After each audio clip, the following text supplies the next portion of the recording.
Hello student, welcome to the geography classes of class 11। तो शुरू करते हैं हमारी आज की क्लास।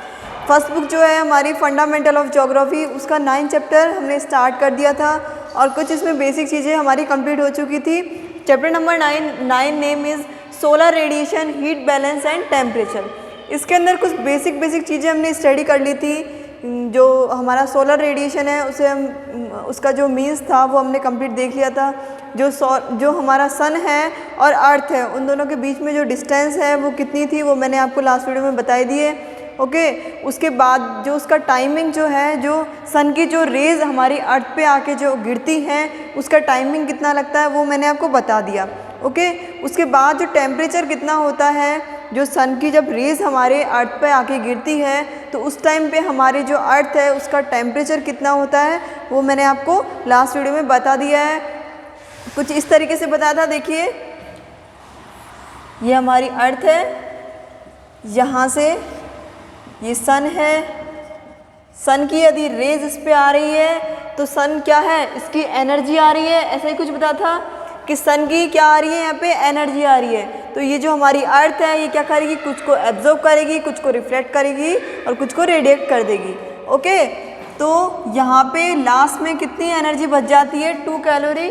कुछ इतनी एनर्जी मैंने आपको बताया था, या फिर 2 लेजली भी हम इसको बोल सकते हैं। ओके, यहाँ पे क्या आती है, इसकी एनर्जी आती है। ये क्या करती है, इसको रिफ्लेक्ट कर देती है, रेडिएट कर देती है और कुछ को ये एब्जॉर्ब कर लेती है। ओके, उसके बाद हमने देखा था कि जब इसकी एनर्जी जब यहाँ पे आ रही है तो ये जो हमारी अर्थ है इसका टेम्परेचर कितना रहता है, 15 डिग्री, कुछ इतना ही रहता है ना टेम्परेचर, ये रहता है।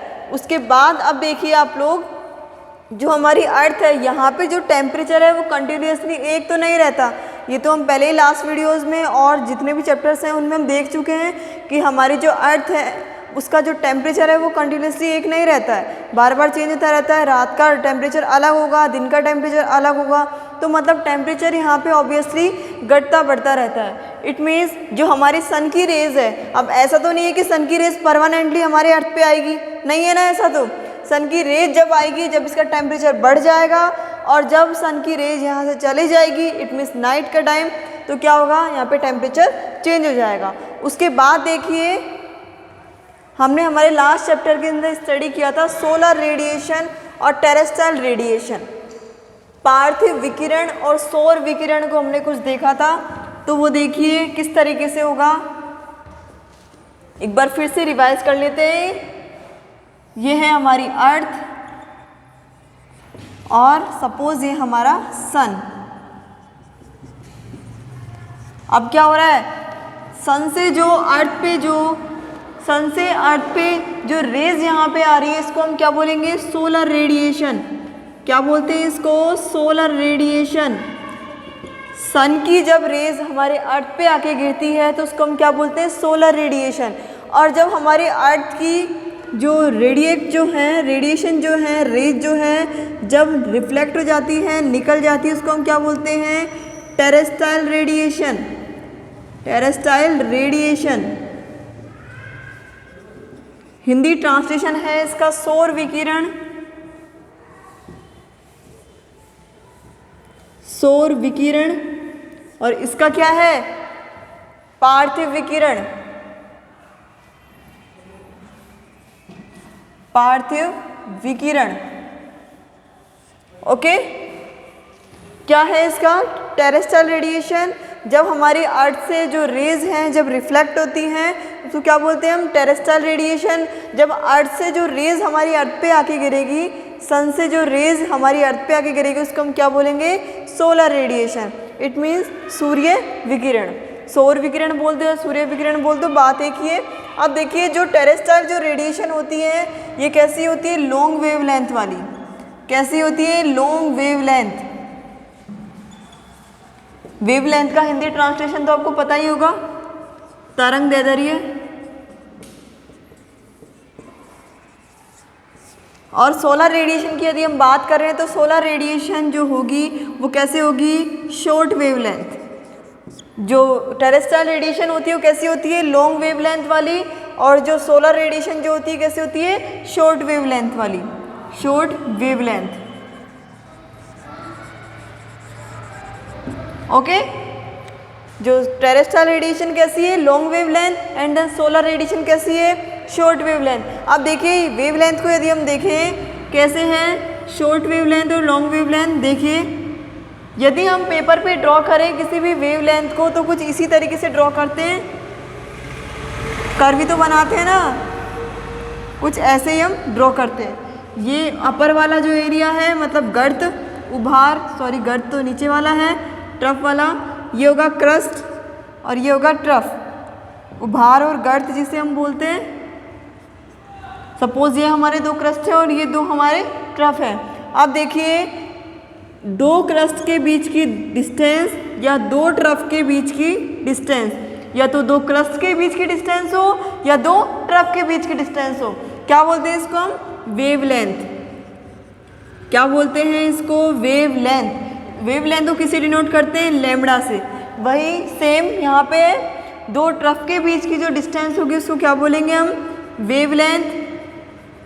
और वेवलेंथ को किससे डिनोट करते हैं, लैम्बडा से। ठीक है, अब यहाँ पे शॉर्ट वेवलेंथ और लॉन्ग वेवलेंथ का क्या लॉजिक है वो देखिए। जो टेरेस्ट्रियल रेडिएशन है वो कैसी, लॉन्ग वेवलेंथ। यदि देखिए जो ये जो कर्व बन रहे हैं, क्रस्ट और ट्रफ और ज़्यादा बनते जाएं, उभार और गर्त जब बार बार और बनते जाएं, मतलब कुछ इस तरीके से,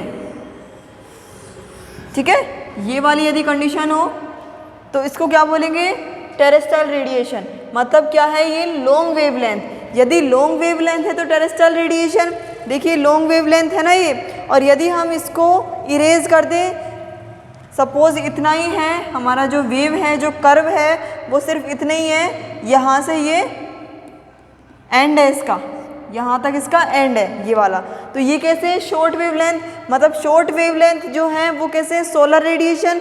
और लॉन्ग वेवलेंथ की यदि हम बात करें तो कैसा है वो, टेरेस्ट्रियल रेडिएशन।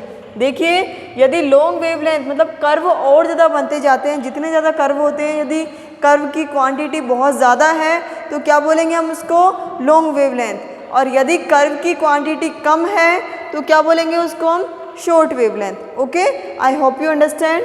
ये आपको समझ में आ गया होगा कि क्या होता है टेरेस्ट्रियल रेडिएशन, लॉन्ग वेवलेंथ और शॉर्ट वेवलेंथ। इतना डीपली हमने लास्ट वीडियो में, लास्ट चैप्टर में स्टडी नहीं किया था, अभी आप देख लीजिए। ठीक है, टेरेस्ट्रियल रेडिएशन क्या होगा, जब हमारी अर्थ से जो रेज हैं वो बाहर निकलेंगी उन्हें क्या बोलेंगे, टेरेस्ट्रियल रेडिएशन। जो हमारे सन से अर्थ पे जो रेज आएंगे उन्हें क्या बोलेंगे, सोलर रेडिएशन। और टेरेस्ट्रियल रेडिएशन कौन से होते हैं, लॉन्ग वेवलेंथ वाले। और जो सोलर रेडिएशन है वो कैसे होते हैं, शॉर्ट वेवलेंथ वाले। वेवलेंथ की यदि हम बात कर रहे हैं, दो क्रस्ट के बीच की डिस्टेंस या दो ट्रफ के बीच की डिस्टेंस, क्या बोलेंगे उसे हम, वेवलेंथ। और वेवलेंथ को किसे डिनोट करते हैं, लैम्बडा से। ओके, तो ये आपको समझ में आ गया होगा। अब देखिए, और हाँ, हमने लास्ट वीडियो के अंदर स्टडी किया था कि जो हमारा टेरेस्ट्रियल जो रेडिएशन है वो कैसा होता है, ओपेक होता है कंपैरेटिवली किसके, यदि हम सोलर रेडिएशन की बात करें तो जो सोलर रेडिएशन होता है वो कैसा होता है, ट्रांसपेरेंट। मतलब जो सोलर विकिरण जो होती है, जो सूर्य की जो विकिरण होती है वो तो हमारे अर्थ पे आ सकती है, बट क्या होगा, जो टेरेस्ट्रियल रेडिएशन, इसकी भी कंडीशन बताई थी मैंने आपको। यहाँ पे क्या है, यदि CO2 की जो परत है वो ज़्यादा है, बताया था मैंने आपको कि CO2 यहाँ पे कितना है, जो हमारा लास्ट चैप्टर था उसके अंदर मैंने आपको बताया था। यदि आपने लास्ट चैप्टर का वीडियो नहीं देखा है तो प्लीज़ आप उसको बैक में जाके देखिए। मैंने आपको बताया था वहाँ पे कि जो हमारी अर्थ है इसके चारों तरफ क्या है, CO2 है। यदि CO2 वहाँ पे कुछ ज़्यादा हो जाती है, CO2 गैस ज़्यादा है, तो जो यहाँ की रेज जो है वो बाहर नहीं निकल पाती हैं। ओके, तो ये क्या होता है, यहाँ पे ये ओपेक होता है। जो टेरेस्ट्रियल रेडिएशन कैसी होती है, ओपेक होती है कंपैरेटिवली। यदि किसकी बात करें हम, सोलर रेडिएशन की, तो जो सोलर रेडिएशन जो होगा वो कैसा होगा, वो ट्रांसपेरेंट। ठीक है,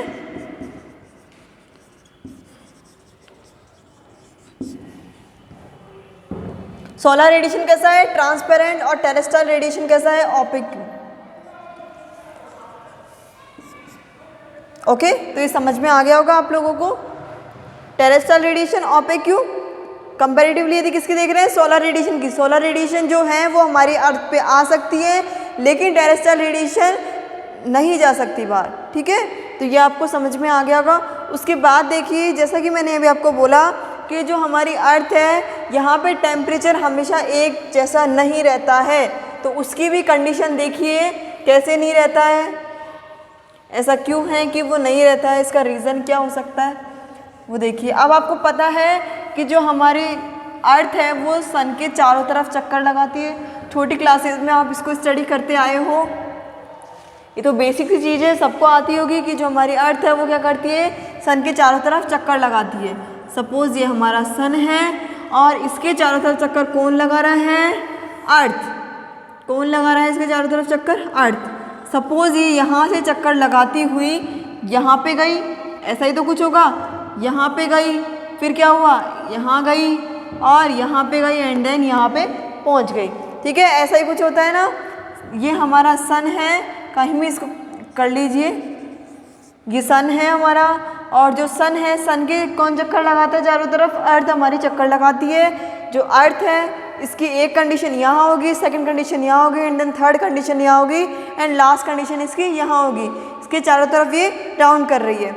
अब देखिए यहाँ पे ये वाली जो कंडीशन होती है इसको हम बोलते हैं समर सॉलिस्टिक्स। क्या बोलते हैं इसको, समर सॉलिस्टिक्स। इसके बाद देखिए, और जो ये वाली कंडीशन है इसको बोलते हैं वेबल इक्विनॉक्स। वेबल इक्विनॉक्स, इक्विनॉक्स। ये वाली जो कंडीशन है इसको बोलते हैं autumnal equinox. Autumnal equinox. And then ये जो कंडीशन है इसको बोलते हैं हम विंटर सॉलिस्टिक्स। ओके, इस कंडीशन को क्या बोला, समर सॉलिस्टिक। ये वाली कंडीशन को ऑटमनल इक्विनॉक्स एंड देन इसको विंटर इक्विनॉक्स एंड देन इसको वेबल इक्विनॉक्स। अब देखिए आप लोग यहाँ पे यदि हम दो कंडीशन यहाँ पे देखेंगे, एपहेलियन इसका मीन्स है अपसोर एंड देन परहेलियन इसका है उपसोर। अब देखिए क्या है ये एपहीलियन और परहीलियन। जब हमारा जो सन है, सन किसके पास होगा, हमारी अर्थ के पास होगा। यदि जो सन है अर्थ के पास होगा तो कंडीशन कौन सी आएगी, कौन सी कंडीशन आएगी, परहीलियन। ओके, और यदि जो सन है वो अर्थ से दूर होगा, कंडीशन देख लीजिए, यहाँ पे सन पास है या दूर है। देखिए यहाँ पे जो सन है वो किसके पास है, अर्थ के पास है।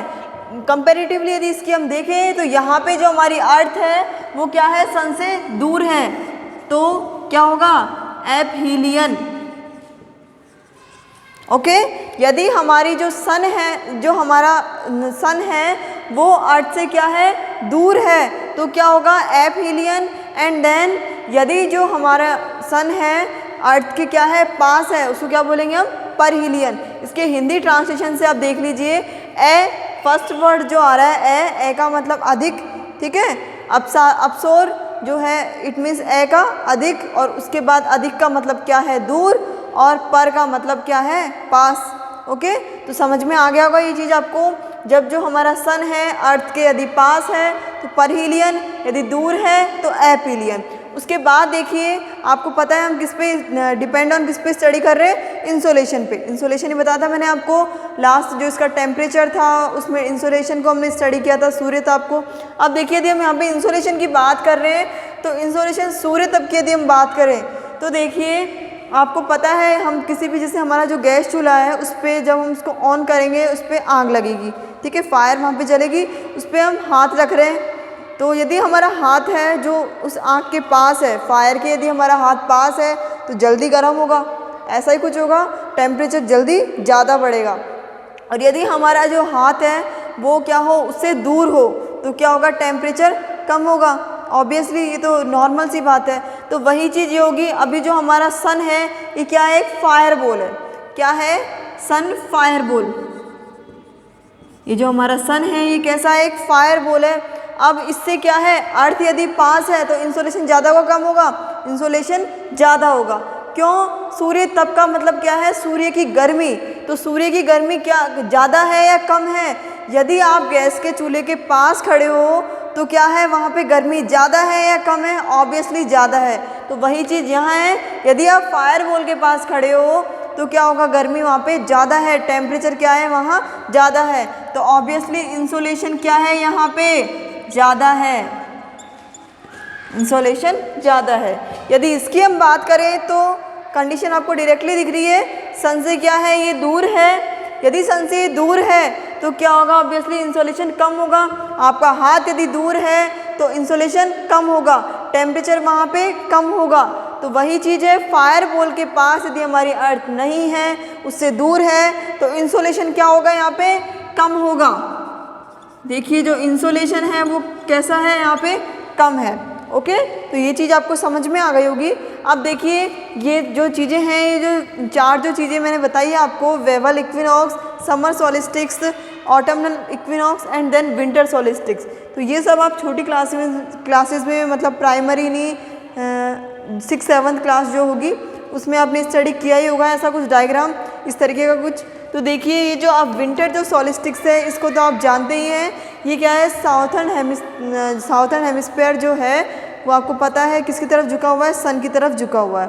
ठीक है, अब देखिए जो विंटर सोलिस्टिक्स, यहाँ पे यदि हम एक बात देखें कि जो हमारा ऑस्ट्रेलिया जो